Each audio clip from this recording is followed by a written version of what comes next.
Sore itu, sepulangnya dari bekerja, Bang Pendi menyempatkan diri mampir ke sebuah warung kopi tempat di mana dulu dia biasa menghabiskan waktu sambil menunggu penumpang dan orang-orang yang membutuhkan jasanya.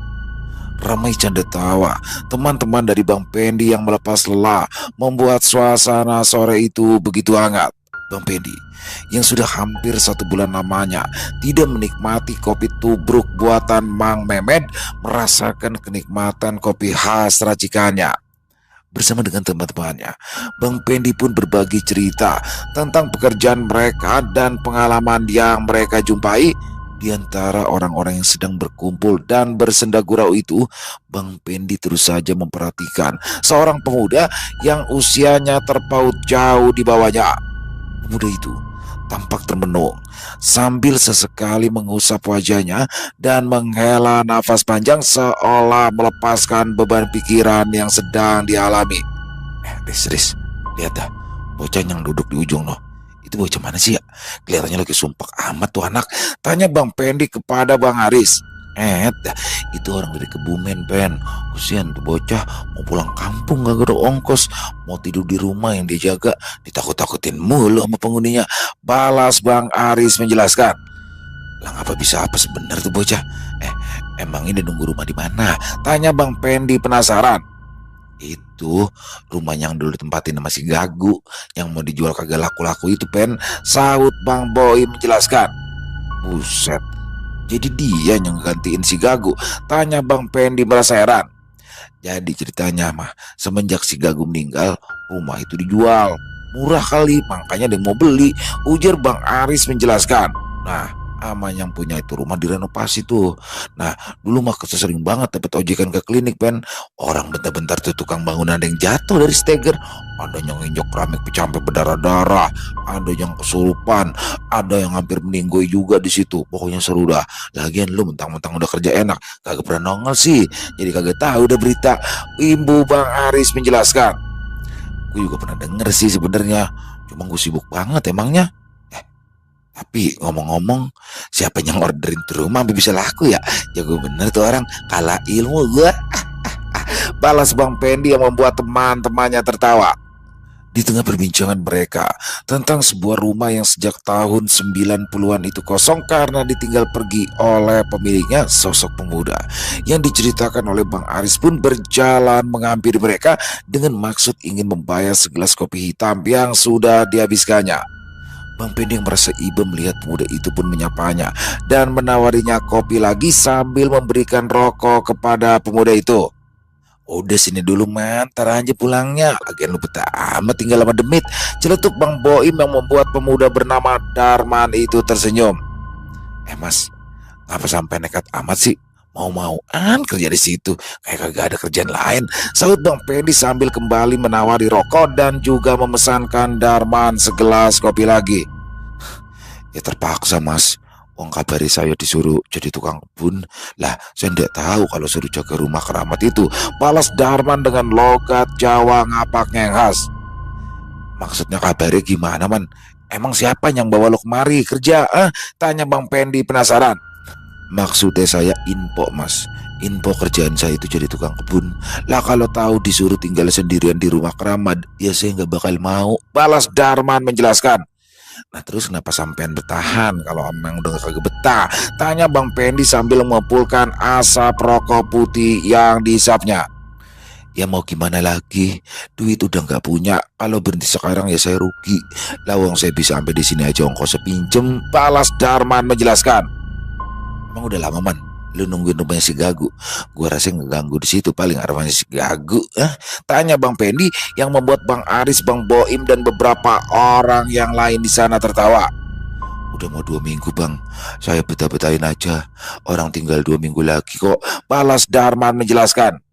Ya duduk aja dulu dah, kopi ini diminum, mau pesen merebus, pesen dah, ntar gue yang bayar, ucap Bang Pendi yang langsung disambut sorak-sorai dari Bang Aris, Bang Boim dan beberapa orang teman lainnya. Alhamdulillah, nih sore kita ngopi gratis, kapan lagi ditraktir sama Juragan Balugada ya kagak Riz? Sahut Bang Boim yang kembali disambut kata setuju dari teman-temannya itu. Udah tenang aja, nanti gue yang bayar, balas Bang Pendi sekali lagi. Oh iya, emangnya apaan aja man yang pernah lu alamin sama lu tinggal di rumah itu? Tanya Bang Pendi penasaran. Soalnya dulu nih ya, gue sering denger katanya ada kuntilanaknya di rumah itu man. Imbu Bang Pendi lagi. Sore itu, Darman pun mulai menceritakan tentang rumah kosong yang telah 2 minggu ini menjadi tempat tinggalnya. Dia mengaku jika udara di rumah itu terasa dingin. Dan hal pertama yang dialaminya adalah ketika sehabis maghrib, dia keluar untuk membeli rokok dan sekembalinya dia di sana, dia merasa bayangan rumah itu nampak menyeramkan di bawah temaram lampu jalan yang redup dengan langkah ragu. Darman pun membuka pintu yang berderit nyaring, seolah mengisyaratkan keberadaan sesuatu di dalam sana. Setelah berada di ruang tamu, Darman langsung menyalakan lampu yang seingatnya tadi sudah menyala ketika dia tinggalkan. Bulu kuduknya mulai meremang ketika lampu di ruang tamu mulai berkedip-kedip sebelum akhirnya padam sendiri. Mendapati hal itu, dia hanya menghela nafas panjang dan berjalan menuju sebuah kamar kecil di sudut rumah yang menjadi tempat tidurnya.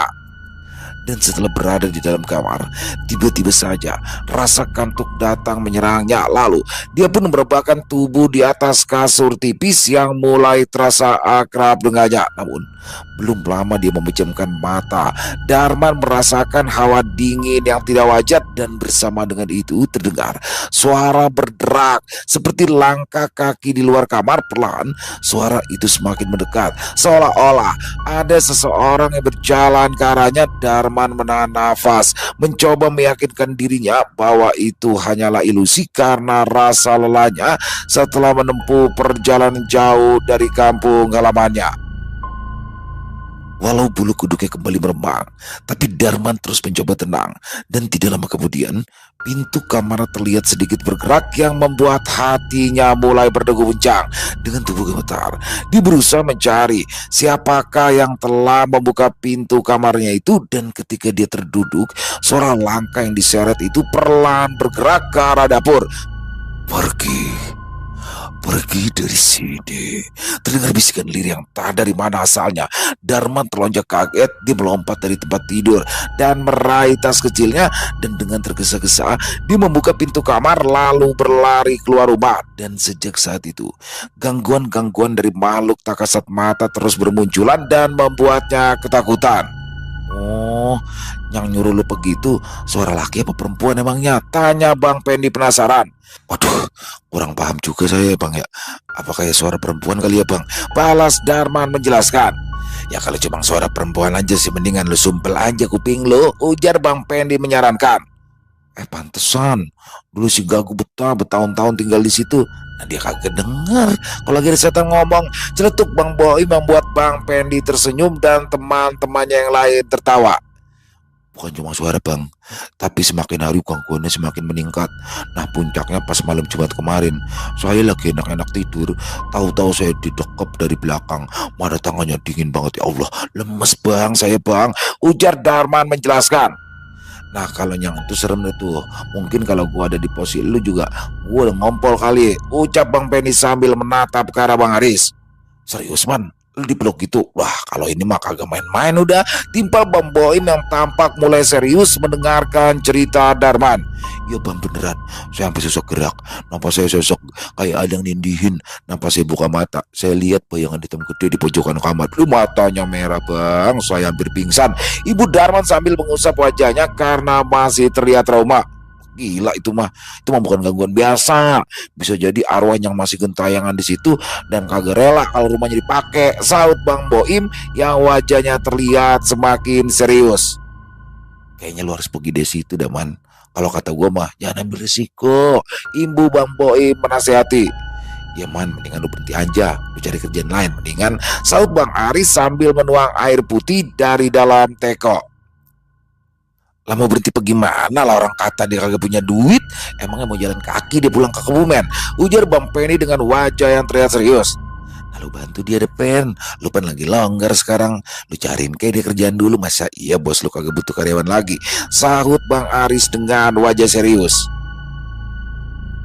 Beberapa saat berlalu, Tiba-tiba ada suara seseorang dari depan warung yang memanggil-manggil Bang Pendi, dan setelah Bang Pendi keluar dari dalam warung kopi tersebut, Bang Pian pun langsung memarkirkan sepeda motornya dan menyusul Bang Pendi yang kembali terlibat perbincangan hangat bersama Darman dan yang lainnya.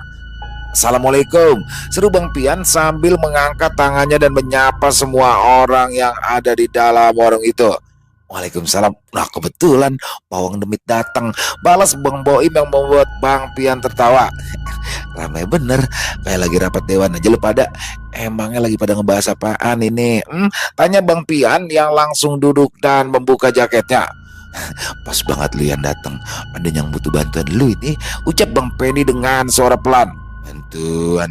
Lu kata gue dinas sosial? Enak aja lu, balas Bang Pian membuat semua orang tertawa. Ya Yan, ini ada kawan kita ini dari Kebumen. Dia kerja nungguin rumah angker yang ada di pertigaan ujung kampung yang dulu ditempatin sama orang gagu. Lu inget kagak Yan? Sahut Bang Boim dengan wajah serius. Oh itu, lah kan enak sekarang mah. Itu rumah udah dibangun, udah rapi. Apanya yang perlu dibantu?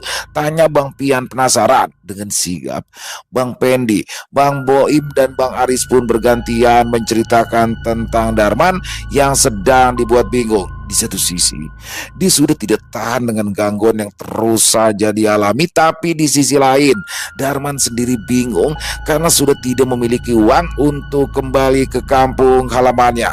Bang Pian mengangguk-angguk mendengar cerita itu. Sesekali dia menyeruput kopi hitam yang baru saja disajikan oleh pemilik warung. Matanya menyipit, menandakan pikirannya sedang bekerja mencari solusi terbaik untuk masalah yang sedang dihadapi Darman. Jadi lu bener-bener diganggu sampai segitunya? Tanya Bang Pian memastikan. Ya bang, saya udah gak kuat. Tiap malam pasti ada aja gangguannya. Saya gak bisa tidur nyenyak, balas Darman sambil menghela nafas. Udah, ntar malam kita kesana dah.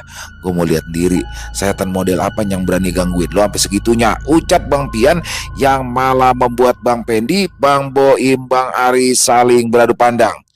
Kita, lo aja mau gerwak baksono, ya gue mau gak, balas Bang Boim sambil bergidik. Lalu bagaimana sih Im? Kapan lu juga mau yang nolongin Darman? Ya kita kesananya bareng-bareng dah biar kagak penasaran. Bener kagak Pen? Balas Bang Pian yang membuat Bang Pendi dan Bang Aris mengangguk setuju.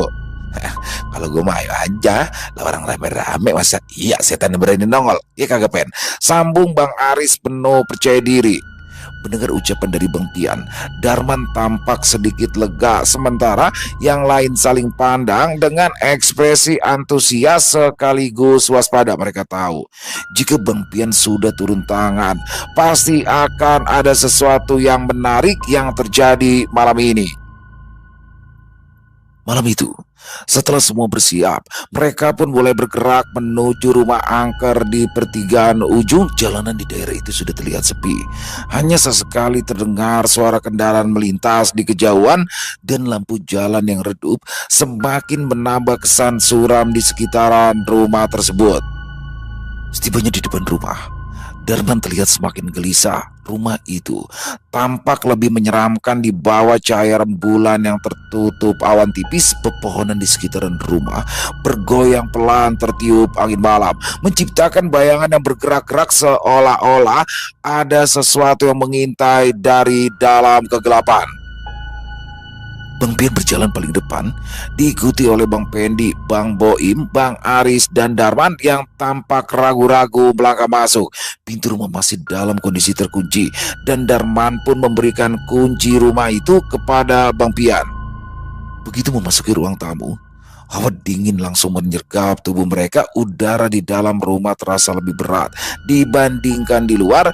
Bang Pian berjalan perlahan, matanya menelusuri setiap sudut ruang yang terlihat biasa saja. Udah cakep kayak begini masih aja ada yang nungguin di rumah, ujar Bang Pian sambil terus mengedarkan pandangannya ke arah sekitar. Rumah yang baru direnovasi total itu memang terlihat biasa saja, bahkan rumah itu terlihat sangat nyaman untuk ditempati. Darman yang juga berpikiran seperti itu tidak menyangka jika dirinya harus mengalami hal-hal aneh dan menyeramkan di rumah itu. Lu bikinin kopi lu Daman, Kita tongkrongin aja dulu di mari. Coba dia keluar apa kagak tuh demit, ujar Bang Pian yang membuat Bang Pendi dan yang lainnya menggelengkan kepala. Lah, kita kemari cuma ngopi doang ini, tanya Bang Boim yang penasaran. Udah tenang aja, ngapa lu, ntar juga ada pertunjukan horornya. Kagak sabaran amat lu, kayak berani aja, balas Bang Pian yang langsung berjalan ke arah dapur bersama dengan Darman. Di dapur rumah itu, Darman mulai menyiapkan kopi yang sebelumnya telah dibeli oleh Bang Pian. Meskipun tangannya sedikit gemetar, tapi Darman terus berusaha untuk tetap tenang. Sementara itu, Bang Pian terus menelusuri dapur yang terlihat bersih dan rapi itu. Dia merasa tidak ada tanda-tanda kehadiran makhluk tak kasat mata, namun udara dingin yang mengelilingi mereka masih terasa tidak wajar. Ketika air mulai mendidih di atas kompor, suasana mendadak berubah. Semua lampu di rumah itu berkedip-kedip sebelum akhirnya padam seketika. Darman yang sedang mengaduk kopi tiba-tiba berhenti karena bulu kuduknya merebah. Tidak lama kemudian, dari sebuah kamar yang berada di rumah itu mulai terdengar suara berderak seperti kayu yang diinjak. Semakin lama, suara itu terdengar semakin mendekat ke arah dapur. Mendengar keanehan itu, Bang Pian hanya tersenyum tipis. Lalu ia melangkah keluar dari dapur dengan tenang, sementara suara itu mengikuti di belakangnya. Bang Bendi, Bang Boim dan Bang Aris yang tengah duduk di ruang tamu langsung memanggil-manggil nama Bang Pian. Mereka bertiga sepertinya sudah merasakan keanehan yang terjadi di rumah itu. Tidak lama setelah itu, tiba-tiba saja suara langkah berhenti, tergantikan dengan suara nafas berat dari sudut ruangan. Semua yang ada di sana langsung terdiam, merasakan hawa dingin yang semakin terasa menyesakan. Bang Boim menelan ludah, sementara Bang Aris mulai merapatkan duduknya ke arah Bang Pendi. Dalam keheningan yang mencekam itu, kembali terdengar suara pintu terbuka dari salah satu kamar yang ada di sana. Pintu itu terbuka dengan sendirinya hingga mengeluarkan suara recitan panjang yang memecah keheningan. Dan tidak lama kemudian, pintu yang terbuka dengan sendirinya itu kembali tertutup dengan sangat kencang dan menimbulkan suara yang tentunya membuat Bang Pendi, Bang Aris, Bang Boim terkejut dibuatnya. Suara pintu yang seolah dibanting dengan sangat kencang itu menggema di seluruh ruangan. Hal itu seolah menegaskan jika ada kehadiran dari sesuatu yang tidak terlihat. Hawa dingin semakin menusuk, membuat nafas terasa berat. Darman merasakan lututnya melemas, sementara Bang Pendi, Bang Boim, dan Bang Aris saling berpandangan, mencoba menahan ketakutan yang mulai merayap. Bang Pian tetap berdiri tegap di tengah ruangan. Matanya menelusuri setiap sudut, mencari asal gangguan yang terus berlanjut. Tiba-tiba saja, di sudut ruangan yang remang-remang, bayangan hitam mulai terlihat samar-samar membentuk sosok yang berdiri kaku. Matanya yang merah menyala menatap lurus ke arah mereka, memancarkan aura mengancam. Sekejap kemudian, suara gesekan seperti kuku yang menggores dinding terdengar dengan jelas, diikuti suara lirih yang menyerupai desahan. Suara itu menggema di sekeliling mereka, menciptakan suasana yang semakin mencekam. Bang Boim yang sedari tadi berusaha tetap tenang, kini mulai menggenggam erat ujung bajunya sendiri, sementara Bang Aris tanpa sadar memundurkan tubuhnya hingga menempel ke dinding. Tiba-tiba, lampu-lampu di rumah itu kembali menyala dengan redup, menciptakan bayangan-bayangan aneh di tembok yang terus bergerak-gerak seperti hidup. Dari arah kamar yang pintunya terbuka dengan sendiri, terdengar suara ketukan pelan, ritmenya tidak beraturan, seperti seseorang yang mencoba menarik perhatian. Namun, sebelum ada yang sempat bereaksi, ketukan itu berubah menjadi dentuman keras, seolah sesuatu dari dalam kamar itu ingin keluar dengan paksa. Angin dingin bertiup semakin kencang, membuat pintu dan jendela bergetar dengan hebat. Perabotan di ruang tamu mulai bergeser perlahan, menciptakan suara gesekan yang menyayat keheningan. Darman kini semakin pucat, keringat dingin mengalir di pelipisnya. Tubuhnya gemetar dengan hebat, tetapi tidak mampu bergerak sedikit pun. Sementara itu, Bang Pian masih tetap berdiri tegap, tatapannya tajam, siap menghadapi apapun yang akan muncul berikutnya. Lalu, Dari dalam kamar yang tertutup rapat itu terdengar suara seretan panjang, seakan sesuatu tengah bergerak mendekati pintu. Kemudian dengan hentakan yang kuat, pintu itu kembali terbuka lebar, menampakkan kegelapan pekat yang terasa seperti menghisap cahaya di sekitarnya. Seketika udara di dalam rumah berubah semakin dingin, dan keheningan yang hadir terasa jauh lebih menegangkan dari sebelumnya. Mereka semua menahan nafas, menunggu apa yang akan terjadi selanjutnya. Oh, lu tinggal di kamar tuh, gumam Bang Pian yang kemudian berjalan ke arah kamar tersebut lalu masuk ke dalamnya dengan sangat tenang. Melihat hal itu, Darman dan yang lainnya hanya menggelengkan kepala. Mereka tidak membayangkan apa yang akan ditemui oleh Bang Pian di dalam kamar itu, dan belum selesai dengan rasa heran mereka terhadap Bang Pian yang terlihat sangat tenang di saat-saat mencekam itu. Tiba-tiba saja dari arah dapur terdengar suara tawa melengking yang membuat nyali Bang Pendi, Bang Boim, Bang Aris dan juga Darman runtuh seketika. Suara itu terdengar sangat jelas, seperti suara tawa perempuan. Suara tawa itu melengking tinggi, menggema di setiap sudut rumah, membuat udara di sekitar mereka semakin dingin dan juga menyesakan. Bang Pendi, Bang Boim, Bang Aris dan Darman membeku di tempat, saling pandang dengan wajah yang pucat. Darman merasakan lutut yang lemas, keringat dingin mengalir di pelipisnya. Dia tahu rumah ini memang angker, tetapi belum pernah dia mendengar suara setegas dan seteror ini sebelumnya. Nafasnya tersengal, dia ingin segera berlari keluar, tetapi tubuhnya terasa kaku.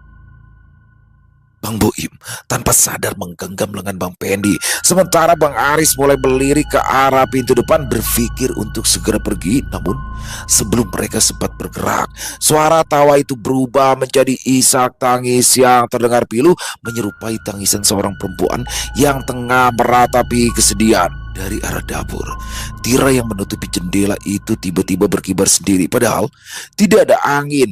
Pintu lemari kayu itu terbuka perlahan, berderit menyeramkan. Sesuatu seperti bayangan hitam samar terlihat berdiri di dekat dapur. Tubuhnya tinggi, dengan rambut panjang tergerai menutupi sebagian wajahnya. Dari ruang tamu, Bang Pendi dan yang lainnya mulai panik.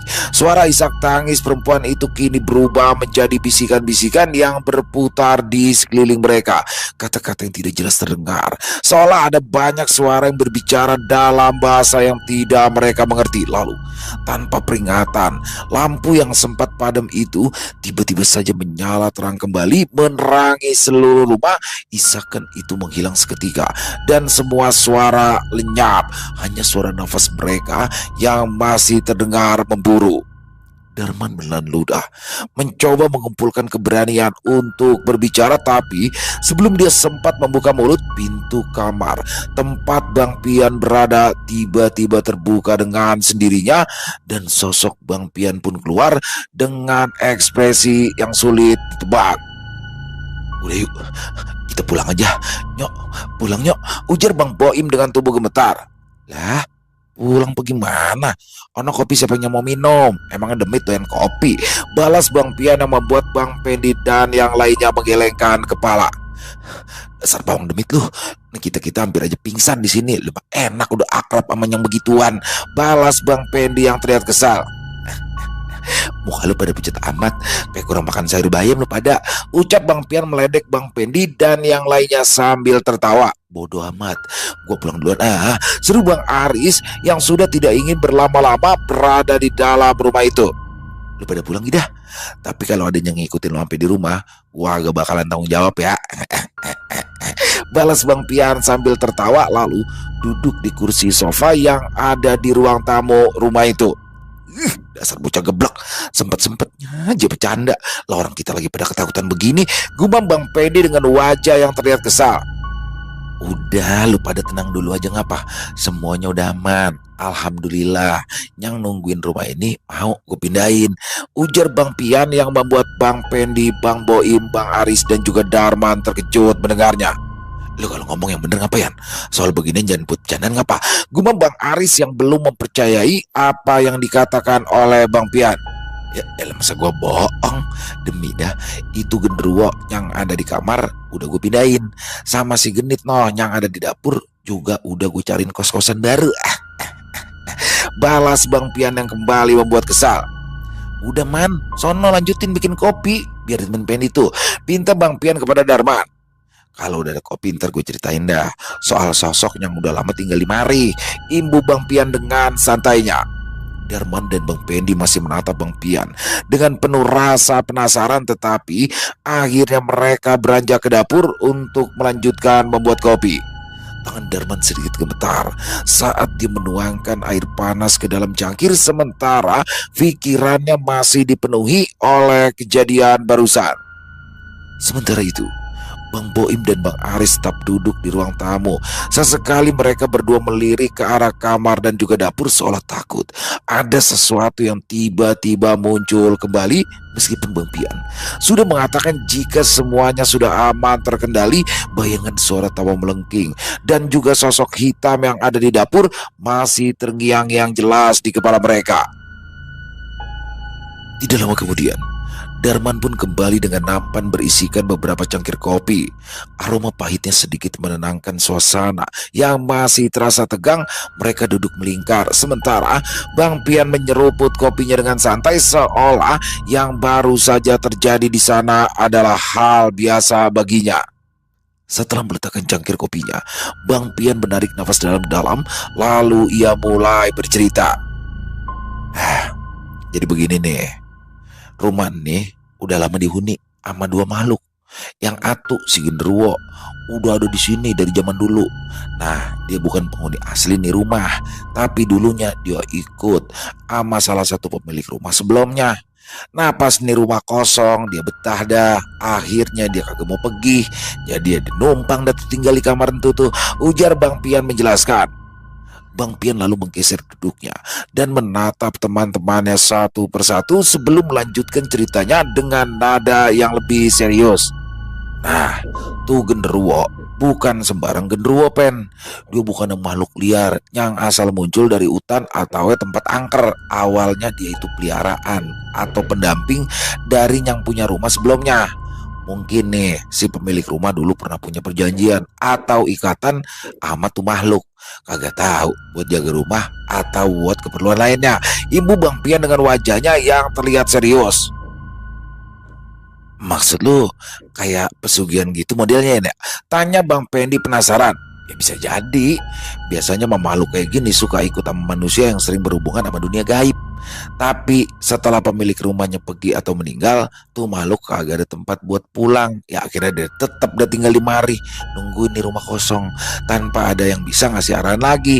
Balas Bang Pian sambil mengepulkan asap rokok kreteknya. Darman mulai merasa merinding. Dia mengingat kembali malam-malam saat dia merasa jika ada sesuatu yang seolah sedang mengawasinya di kamar.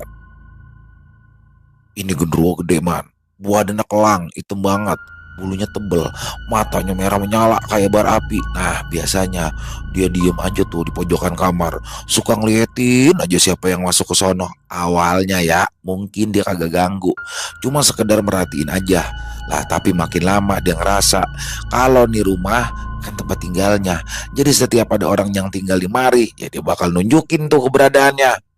Oh, makanya si Darman sering digangguin Ayan ya.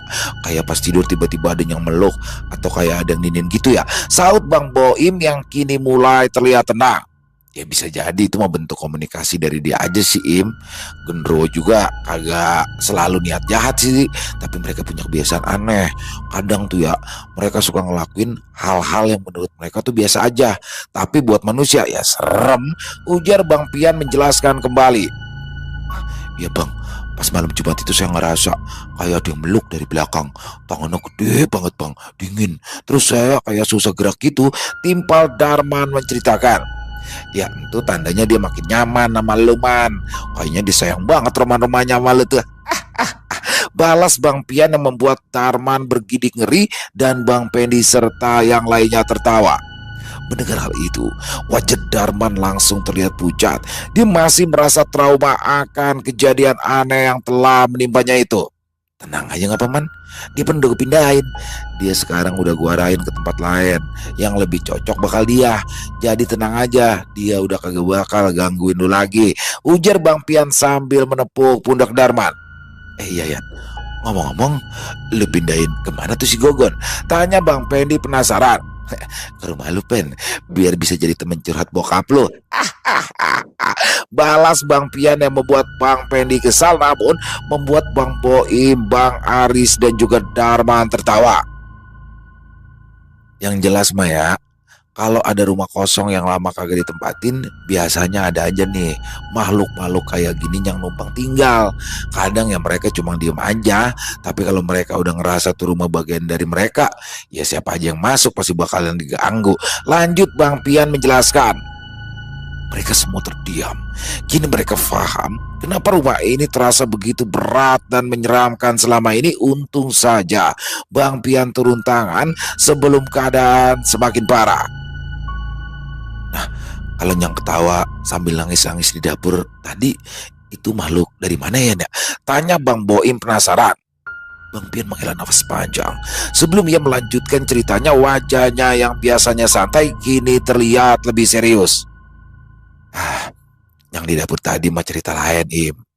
Kalau Gondro yang di kamar kan cuma numpang tinggal karena dia nyaman tuh ada di situ. Nah, kalau sosok perempuan ini lain nih, dia kejebak di rumah ini nih, bukan karena keinginannya diri. Balas Bang Pian menjelaskan.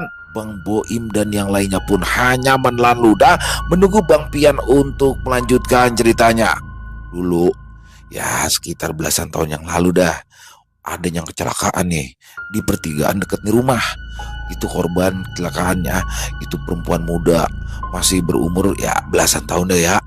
Waktu malam katanya dia lagi jalan kaki tuh abis pulang dari warung, terus jadi tabrak dah sama pengendara yang ugal-ugalan. Kayaknya sih lagi mabok itu orang yang mengendaranya.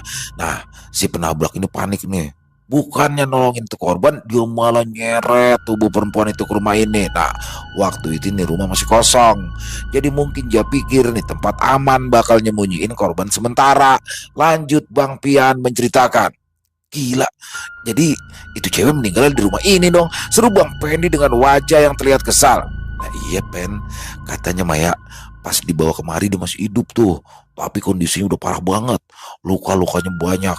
Dia udah kagak bisa ngomong, cuma bisa ngeluarin suara lirik kayak minta tolong gitu lah. Tapi orang yang nabrak kagak berani bawa dia ke rumah sakit, katanya takut ketahuan.